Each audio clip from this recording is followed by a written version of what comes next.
As a kid who grew up in early 2000s American suburbia, it became far too easy to feel isolated from other children. As a general rule, suburban children tend to have very little agency of their own.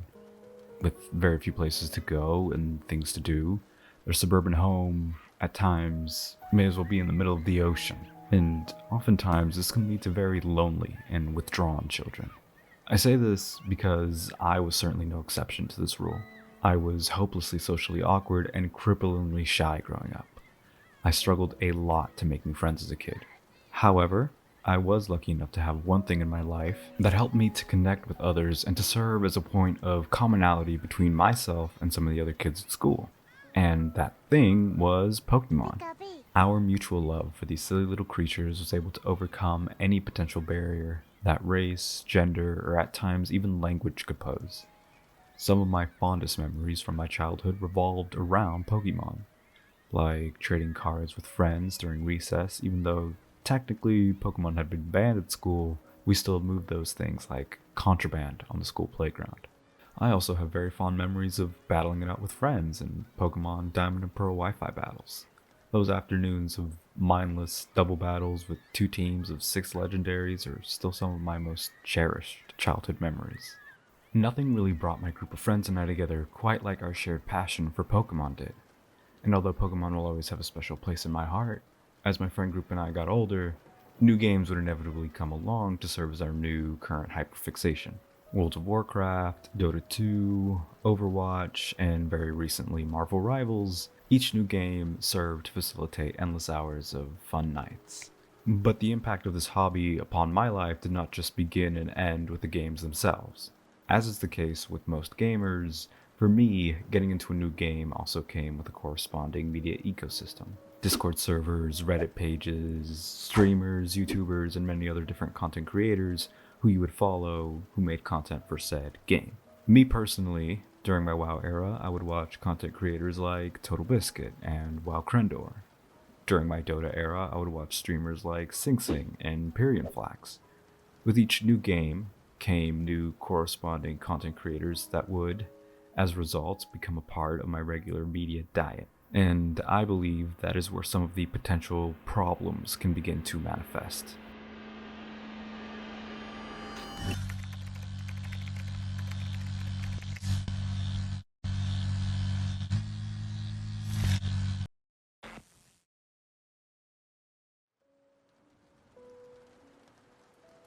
Parasocial relationships are one sided relationships where one person extends emotional energy, interest, and time, and the other party, the persona, is completely unaware of the other's existence. Parasocial relationships have become a hot button issue in the era of social media. In this modern internet era, it is easier than ever for the young and the easily influenced to attach themselves to and become overly influenced by charming online personalities, regardless of whether or not these online personalities actually have the best interests of their audiences in mind. I don't think I'm overreaching when I say that the typical American preteen lacks the kind of critical thinking necessary to see through some of the cynical facades put on by many of these content creators and discern their true intentions.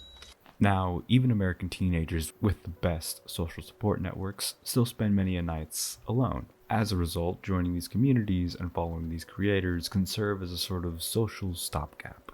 It can go a long way to making you feel like you're not just a lonely teenager playing games alone in your darkened room, but instead that you're part of a welcoming community who shares a passion for a mutual interest.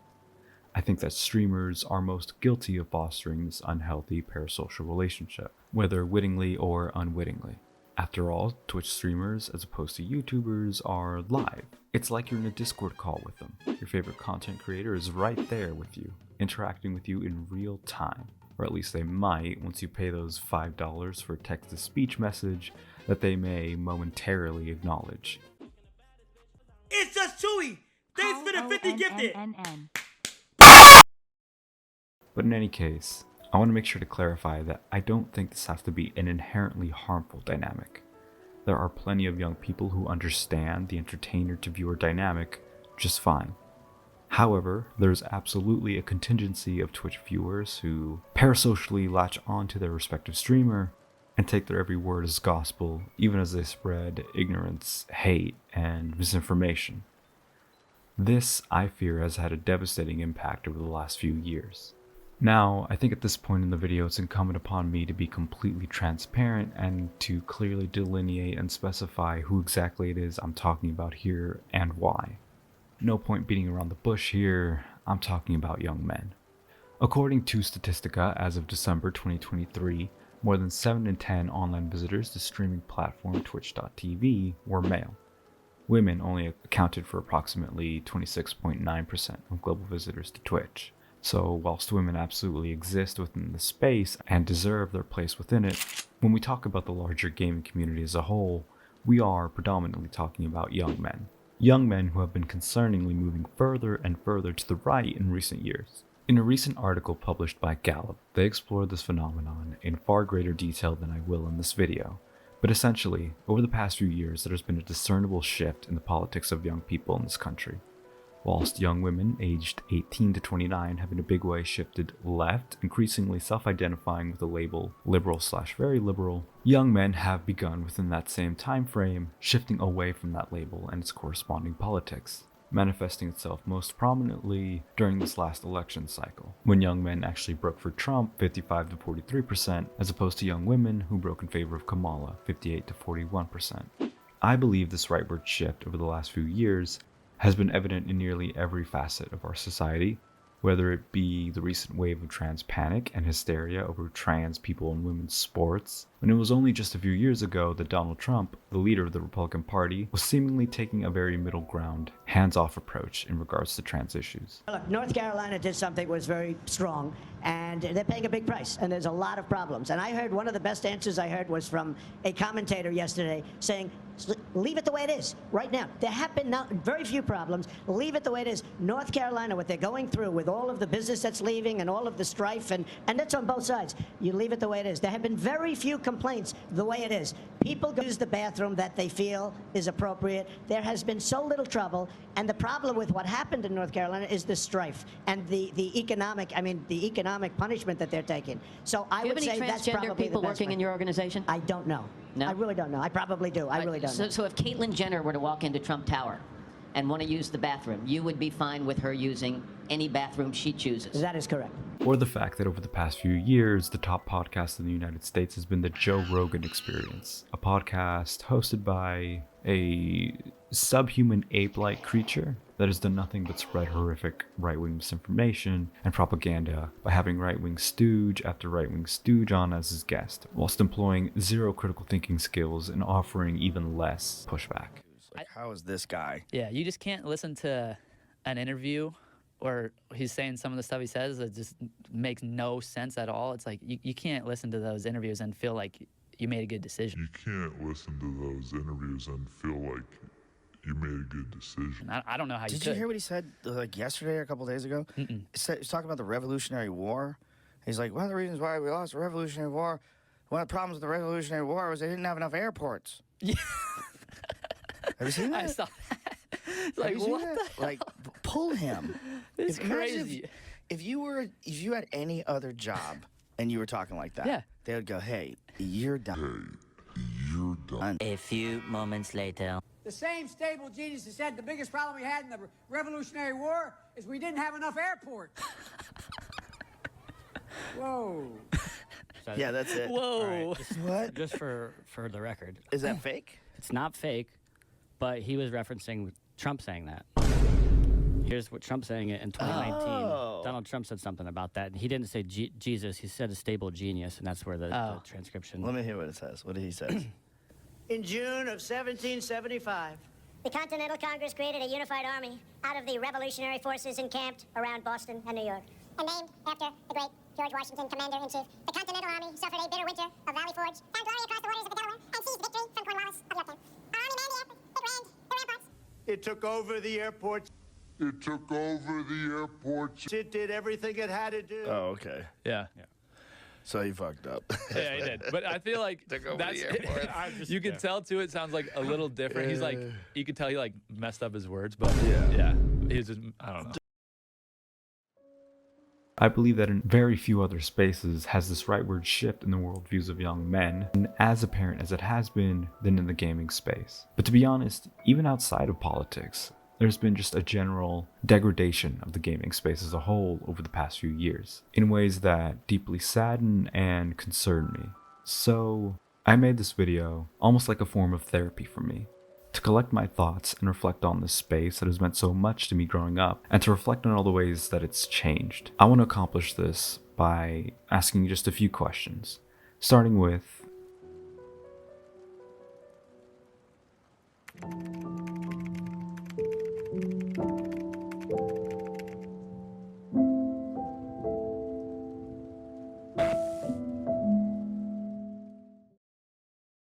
and yet every now and again, there is something that is worthy of addressing. Every now and again, there is something that we should care about. And it isn't about the people involved. It doesn't really matter who the people are. It's about the principle. It's about the idea that this particular industry is plagued with dishonest people who are in many cases quite literally breaking the law to make money from and exploit the people that look up to them, the people that they have a responsibility not to screw over.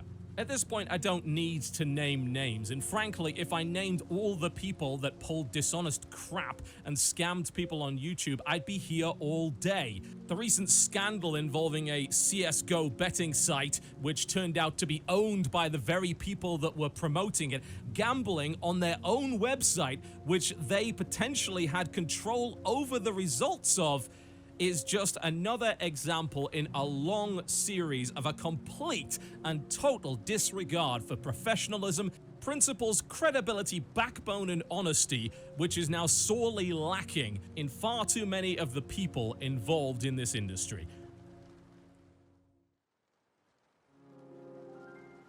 that clip you just heard was an excerpt from a 2016 video from the late great John Bain, aka Total Biscuit, who tragically passed away in May of 2018 after a prolonged battle with bowel cancer. Total Biscuit was a YouTuber best known for his video game commentary and general gaming critique, focused not only on the games themselves, but on the greater industry as a whole.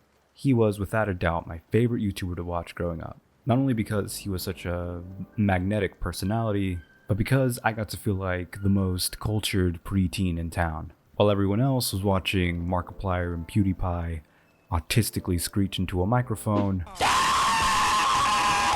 I was watching StarCraft 2 commentary videos. I was a truly cultured and refined preteen. Anyway, back to the topic at hand. In this video in particular, Total Biscuit was touching upon, I guess you could call it the sort of predecessor for today's modern internet gambling epidemic.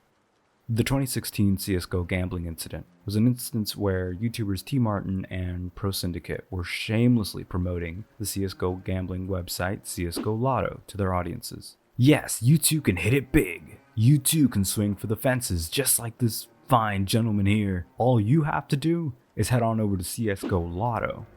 However, as shocking as it may be, these two fine gentlemen failed to disclose one very crucial piece of information. That being that CSGO Lotto was actually a website that they themselves owned. So all those videos of them hitting it big, trying to sell their audiences on the idea that they too can achieve huge winnings just like them, was all just a steaming pile of force. They just wanted to profit max off the backs of their impressionable audiences. This callous disregard for the impact that your actions and influence has upon your own audience is just so disgusting. Just think about the position of privilege that they're coming from. The millions of people that looked up to them, admired them, were fans of them. How so many people would dream of being so lucky to be in the position that they were in. Free of the 9-to-5 wage cage the rest of us are trapped in. And yet that wasn't enough for them. They took all that goodwill endowed to them by their audiences and threw it away for a quick buck. How could they be so callous? This brings us to our modern era. History has a tendency of repeating itself, and even something like this is, unfortunately, not an exception to that rule. Caesar, please! Oh my God, that's big! 20! Oh my God, Caesar, what is that? No, it's done! It's done! 20! No, no, stand up! What is that? What the fuck is that? Two full-size revolvers! It's done! Caesar, what is that? It's done! Oh my God, what the fuck is that? I told you! Yo, what is that? Caesar, what is that? Caesar, that's big! Oh my God, Caesar, Yes, that's so good. That's so big. Literally, connect 3. Just connect, connect 4. Oh my god! Oh my god! Oh my god! This is it! Oh, bro! This is it! This is it! This is it! Max win! Max win! Max win! Max win! Max win! Max win! Max win! Max win! Max go! Oh my god! Clouds. Keep it alive with some clouds.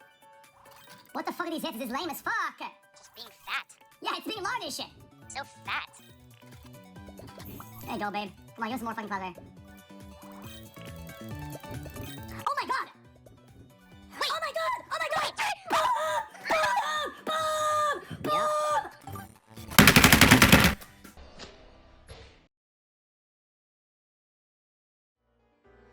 Those clips were from content creators XQC, Trainwrecks TV, and Aiden Ross. Streamers who have recently been a part of promoting this new plague of shady offshore crypto gambling sites like BetOnline, Boveda, and Wild Casino, to just name a few. Online casinos such as these have been sponsoring morally dubious streamers like our previously mentioned Three Stooges for the past few years now. And these streamers, who built their audiences streaming games such as Call of Duty and have audience members of the corresponding age range, now shamelessly promote gambling to their impressionable audiences. You too can hit it big. You too can bring in tens of thousands, no hundreds of thousands, no millions of dollars. If you just head on over to my shady, goofy ass, Hawk Tua coin crypto gambling site. I know every fiber of your being is screaming at you that, hey, gambling is not a very good habit to form, and these sites seem kinda sussy. Well, don't believe your lying eyes, dumbass. Because look, your favorite streamer is hitting it big. Sure, he takes the occasional loss, but he wins it back in the end. Now look, from what I've researched, there isn't anything truly concrete on whether or not these streamers are really utilizing their real-life personal money or if they're just using casino money as part of their paid promotion. However, given just the sheer volume of cash these streamers are throwing down the drain. How much money do you think you've lost gambling? That's a hard topic because if you say a number, the scale doesn't make sense, right? 8 figures or 9 figures? The loss is over 100 million. Goodness gracious. Common sense would dictate that no, this is not real money to them. In their eyes, they might as well be playing with Monopoly money. However, for their viewers, it won't be Monopoly money that goes up in smoke, as their bank accounts are depleted in the doghouse. Don't you dare fuck me here, dogs!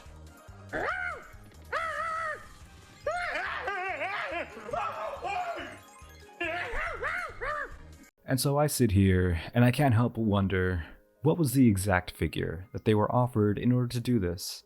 What was the amount of money that they decided was worth selling out their audiences and their integrity for? Did they stop giving a shit about the impact their influence has upon their audience when the dollar bills started floating in their eyes? I just can't help but wonder, when did they become so callous?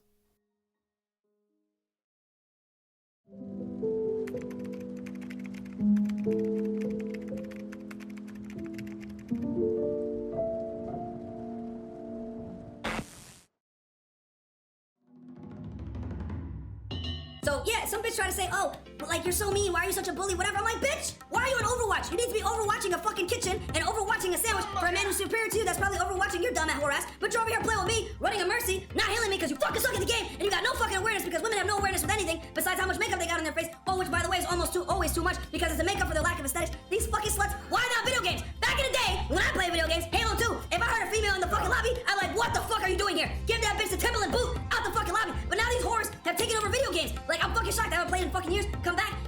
I'm gonna pick this character. Bitch, what are you doing here? Why are you here? Why are women on video games? Why are they even streaming themselves play video games? They fucking suck. Every single gamer sucks. Female gamers suck. I fucking said it. They're trash. They got no awareness. Nothing. They suck. Now, I would never try and make the claim that chauvinism is at all a new phenomenon within the gaming community. Grown men raging at women in online multiplayer games the moment they dare to speak. Who is this? Who's Bruce? Can you get off, Bruce? What's a Bruce? Hi, I'm sorry. Can you actually shut the fuck up? Is something that's been around practically as long as I've been alive. And yet, there was a time where we were, or at least I thought we were, beginning to move in the right direction as a society. This being during the time period where women in gaming were beginning to take a more prominent role in the cultural zeitgeist. Think content creators like Pokimane or Valkyrae. Their rise, and the subsequent rise of many other creators like them, made me believe that perhaps we had begun to move away from the exclusionary boys club version of online gaming that had been so prevalent throughout the late 2000s and early 2010s. Pokimane herself actually made a similar observation on the topic during a conversation with Colin and Samir. And just from a data and analytics perspective, I find it really interesting to see who are the top streamers, their similarities, their differences, especially in terms of audiences. And unfortunately, there aren't that many like huge female streamers, at least not on their level, which I think reflects like nowadays the audience has in a way gone more to being a lot of like younger dudes, which is amazing. But I remember during the pandemic, I felt a much larger female presence, both in the audience and in regards to the streamers that we were seeing growing and becoming more popular. So that's just an interesting thing that I've noticed as a creator and both a consumer of the Twitch streaming landscape. Who you see at the top, a lot of the time can also like reflect the viewers.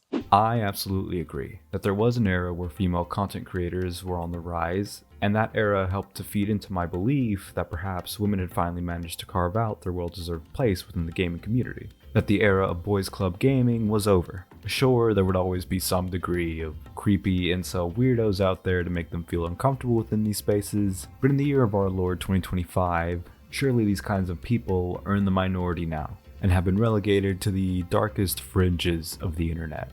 Right? I mean, it's not like one of the top streamers on Twitch.tv is one of these creepy incel weirdos, right? Incel's massively overused. Incel is usually used whenever it's referring to a male who criticizes a female.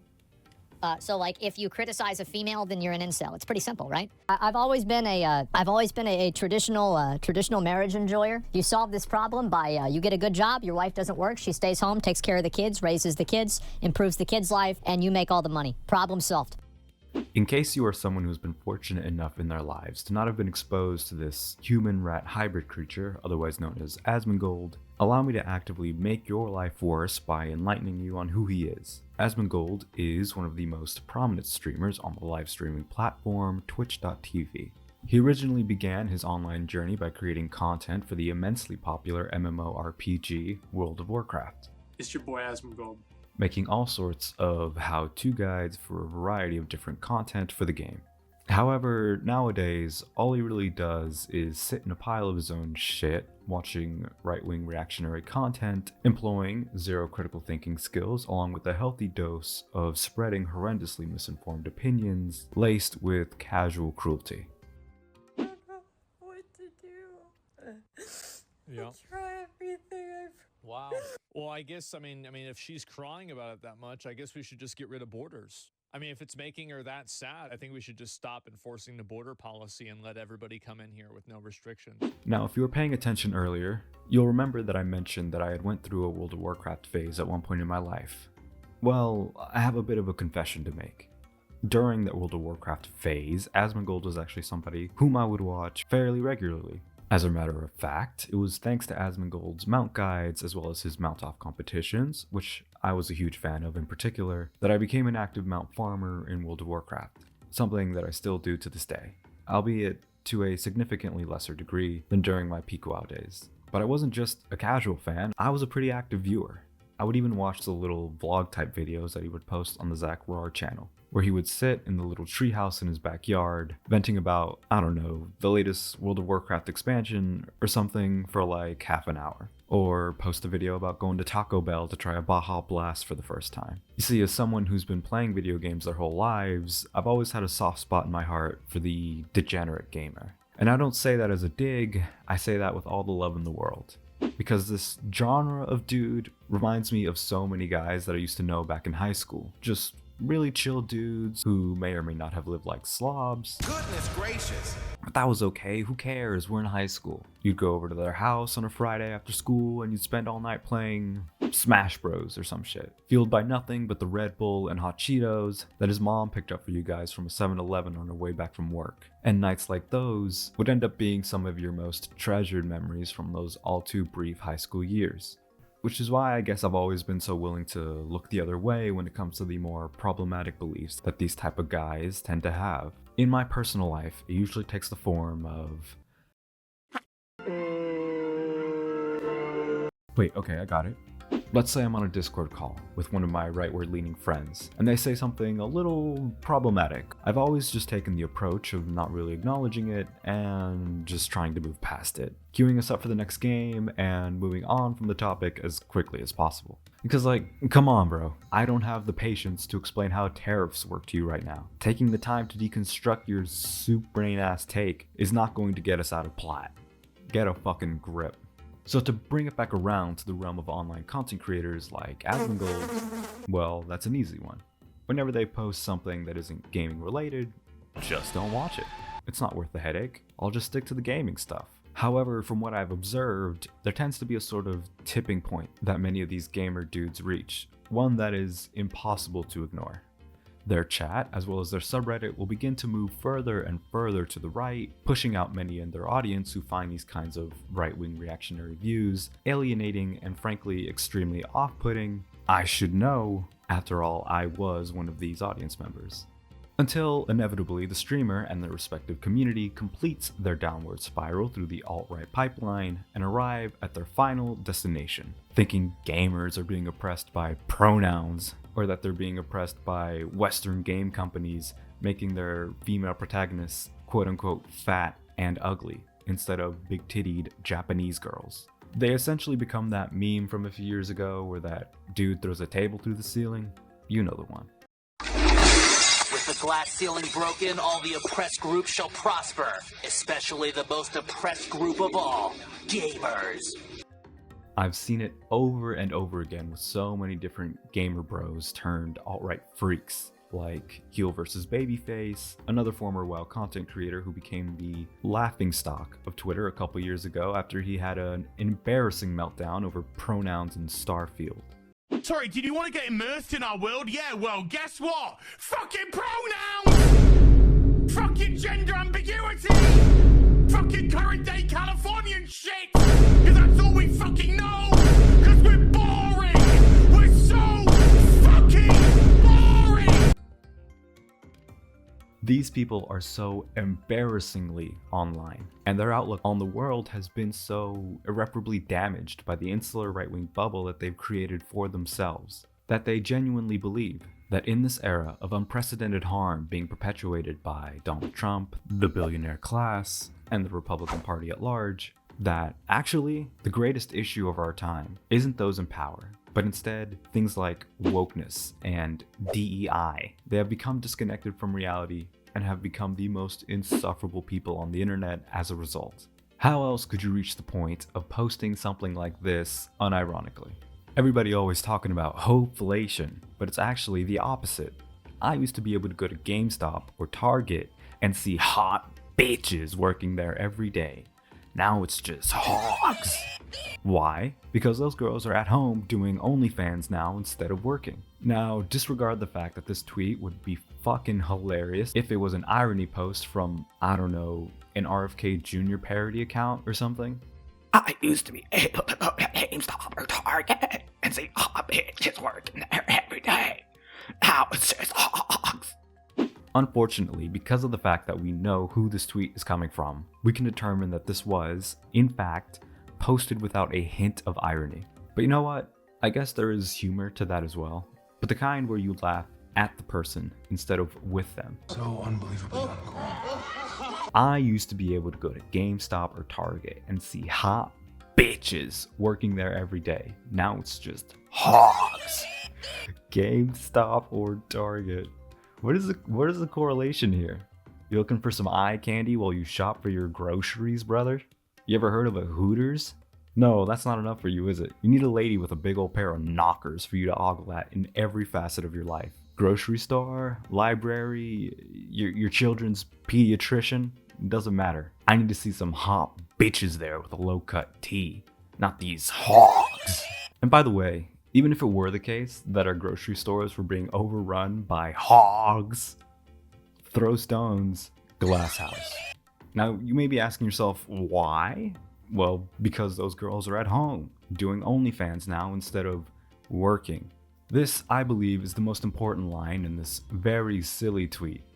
His thesis statement, if you will, because it betrays the underlying attitude he holds towards women. If he had posted this tweet absent that one line, one could rationalize and perhaps dismiss this as just an edgy joke. He's just shitposting, dude. It's not that serious. However, the inclusion of this line communicates to us that he isn't actually just making a joke, but is instead revealing to us the cause of an issue that he has identified in society. That being that the hot bitches in question are no longer working real jobs anymore at GameStop and or Target. They are at home doing OnlyFans now instead of working. And there we have his thesis statement clearly laid out before us.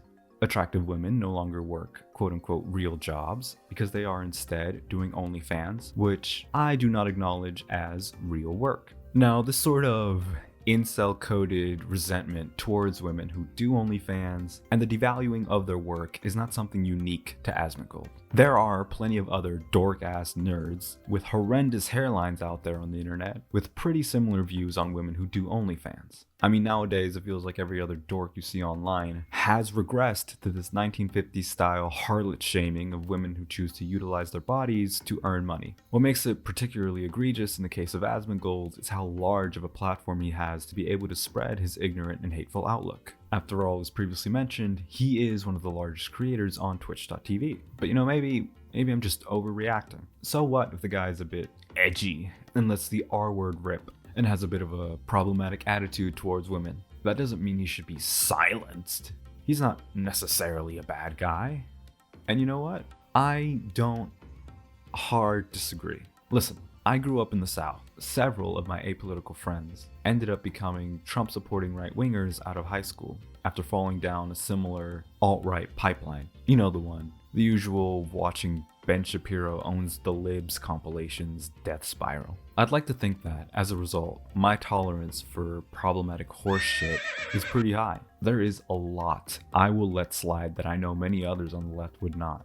So if it were the case that the worst we could expect from a figure like Asmongold is some misogyny and some occasional slurs, whilst I wouldn't necessarily view him as a net positive in the world, my attitude towards him would definitely be more along the lines of, he's not great, but there are definitely worse evils in this world, more worthy of our ire. However, unfortunately, this is not the lowest this man can go. Far from it, actually. It gets so much worse. So now allow me to ask the third and final question.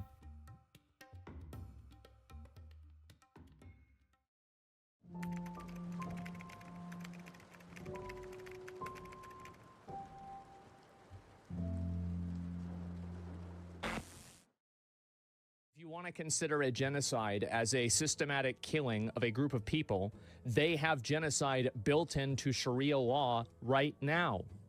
So no, I'm not going to cry a fucking river when people who have genocide that's baked into their laws are getting genocided. I don't give a fuck. They're terrible people. It's not even a question.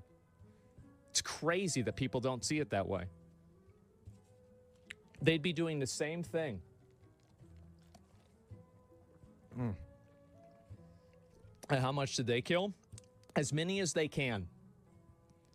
They're not able to kill as many people as Israel because they don't have as many bombs and as many weapons. But if they did, they'd be doing the same thing. That's it. Just takes enough. That's right. These people are not your allies. They are not the same as us.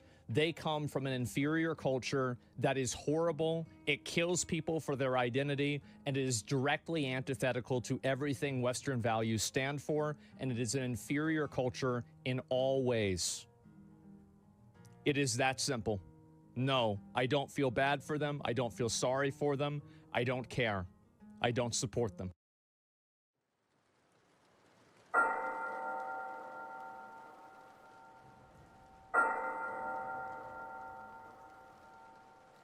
Something that I will never get used to when hearing people like this talk about their worldview is the blatant and callous casual cruelty that underlies their ideology. I mean, to be able to speak so casually and with such disdain about the victims of the most broadcasted genocide in history, it really demonstrates just how much these people have been dehumanized in the eyes of people like this?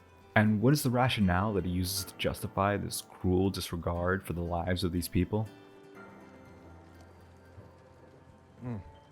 They come from an inferior culture that is horrible. It kills people for their identity, and it is directly antithetical to everything Western values stand for, and it is an inferior culture in all ways.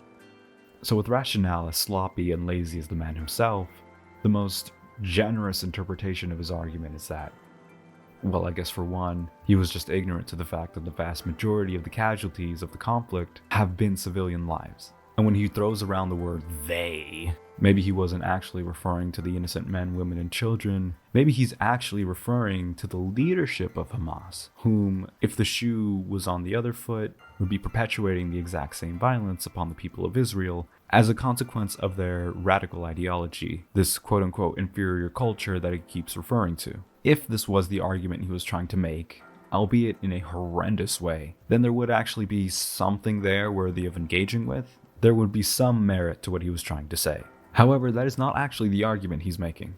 He is actually just throwing all the victims of the genocide into the same basket of they. Well, your government is awful and extreme in their beliefs, so therefore these innocent civilians, these victims, they had it coming.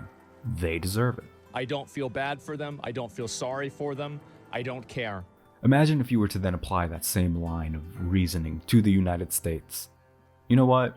The US's post 9/11 wars in Iraq, Afghanistan, Pakistan, Syria, Yemen, and Somalia have claimed over 400,000 civilian lives, and their all too permissive citizenry have recently voted in yet another government full of right-wing freaks who perpetuate violence and hatred around the world. This is clearly an inferior culture, which is why we, of the international community, feel it is okay to go in and start drone striking toddlers and grandmas in fucking Austin, Texas. They are, after all, guilty by association of their government's sins. I don't feel bad for them. I don't feel sorry for them. I don't care. Now, to his credit, he did end up having the humility, the strength of character to release a Twitter apology.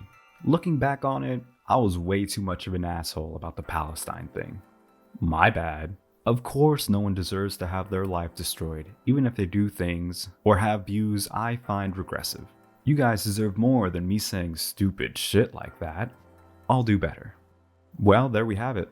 He was an asshole, and he said some stupid shit. I would not begrudge you for thinking he was apologizing for getting a little too drunk at a house party, instead of, apologizing for doing a little genocide apologia. I mean, who amongst us, am I right? Now, me personally, I think that after showing your ass like this, in such a horrendous way, clearly demonstrating to the world what a hateful and ignorant bigot you are, that, in a just world, you wouldn't be allowed to have a moment's peace in public life. You would be spat on, have milkshakes thrown at you, and be chased out of restaurants like Ted Cruz and his wife.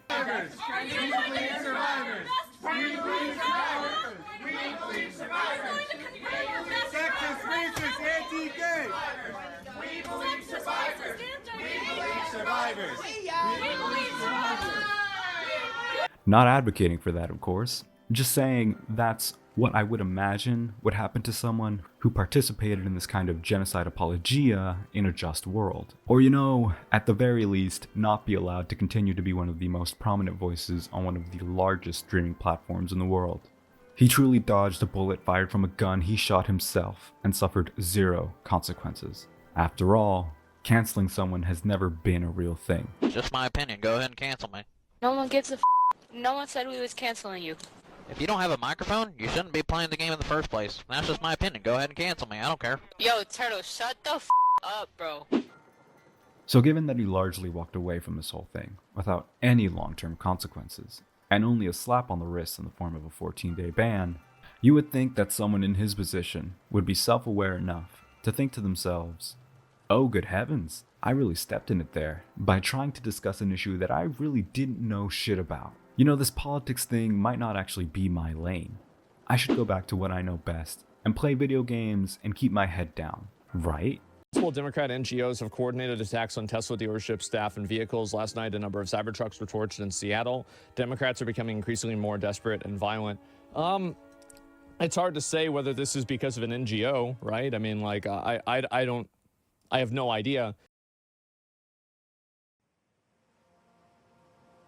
Well, ladies and gentlemen, we have reached the end, you and I.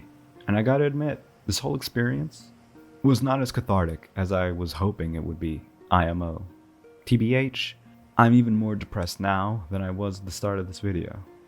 It's incredibly saddening to me to see the way in which gaming, culture, for lack of a better word, has really degraded over the past few years. To see how callous, chauvinistic, and cruel many within this ecosystem have become, and see them spread their ignorance to the many who watch them. I can only hope that in the coming years, in spite of all the awfulness that surrounds us, that the pendulum will begin to shift in the other direction once again, and gaming can become a safe space where anyone and everyone has a right to belong, in the same way as it was when we were kids, before we were taught to otherize people, before we were taught to hate.